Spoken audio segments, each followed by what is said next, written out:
Assalamualaikum warahmatullahi wabarakatuh. Perkenalkan, nama saya Askanida Uljana dari kelas BBI, Program Studi Pendidikan Bahasa dan Sastra Indonesia. Pada vlog keempat kali ini, saya akan membahas tentang tantangan zaman di era seperti sekarang ini. Problematika yang dihadapi umat Islam di era seperti sekarang ini, contohnya yang pertama, kita selalu ikut dalam menonton film-film barat, padahal film-film barat tersebut banyak dampak negatifnya, tetapi kita bangga karena kita sudah menonton film tersebut, padahal tanpa kita sadari film-film itu sebenarnya juga negatif, tetapi kita tetap saja mau mengeluarkan biaya untuk menonton hal-hal tersebut.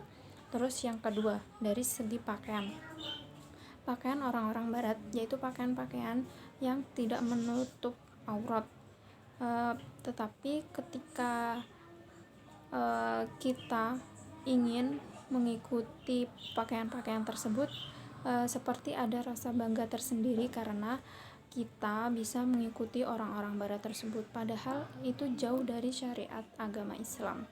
Terus yang ketiga, yaitu kita membeli makanan dan minuman orang-orang barat, padahal makanan dan minuman orang-orang barat itu sendiri juga kadang ada yang halal dan juga ada yang haram.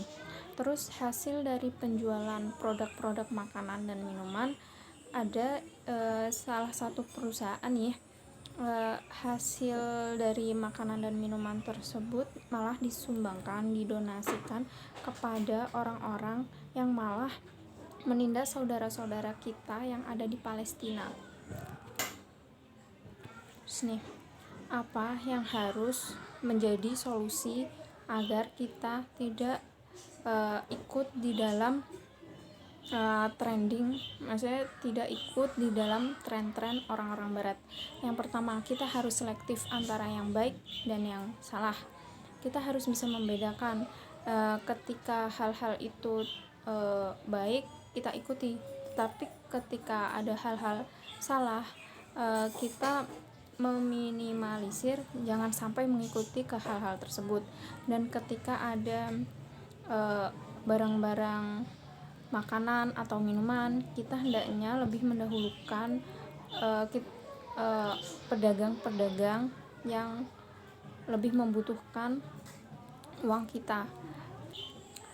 Maksudnya tuh kita membeli makanan di tetangga kita aja tuh, maksudnya jangan sering-sering lah kita membeli makanan-makanan barat seperti makanan-makanan ya gitulah, pasti kalian juga tahu sendiri makanan-makanan orang-orang barat seperti apa.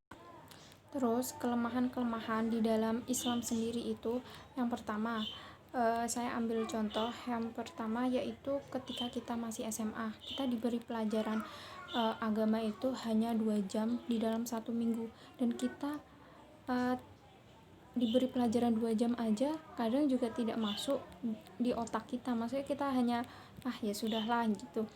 Coba bayangkan saja nilai-nilai Islam, nilai-nilai agama yang ada di dalam diri kita ketika hanya diisi 2 jam di dalam 1 minggu, pasti itu sangat-sangat kurang sekali.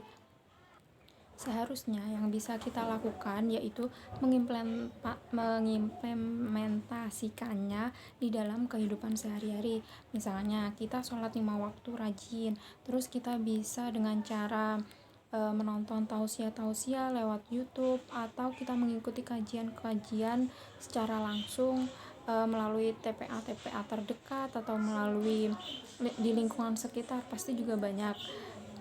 Terus yang kedua yaitu pendidikan Islam hanya untuk menambah wawasan saja tanpa adanya pengimplementasian dan menularkan pengalaman kita untuk orang lain. Jadi kita tuh dapat materinya, maksudnya kita hanya kayak disimpan sendiri, tetapi kita tidak membagikannya ke orang lain. Jadi manfaat ilmu agama kita itu hanya disimpan untuk diri kita sendiri, biasanya gitu sih orang-orang. Terus ada lagi hancurnya ikatan ukhuwah dan persatuan umat Islam. Seperti sekarang ini kita hanya mementingkan e, kepentingan diri sendiri dan kepentingan yang ada di sekitar kita, jadi kayak kepentingan ke lebih ke daerah gitu. Terus tetapi kita lupa akan kepentingan saudara-saudara kita yang seagama seperti yang ada di Palestina, padahal mereka juga saudara-saudara seiman kita dan kewajiban kita adalah menolong mereka. Baik, itu tadi hal-hal yang bisa saya sampaikan. Kurang lebihnya saya mohon maaf bila ada kata-kata yang masih berbelit-belit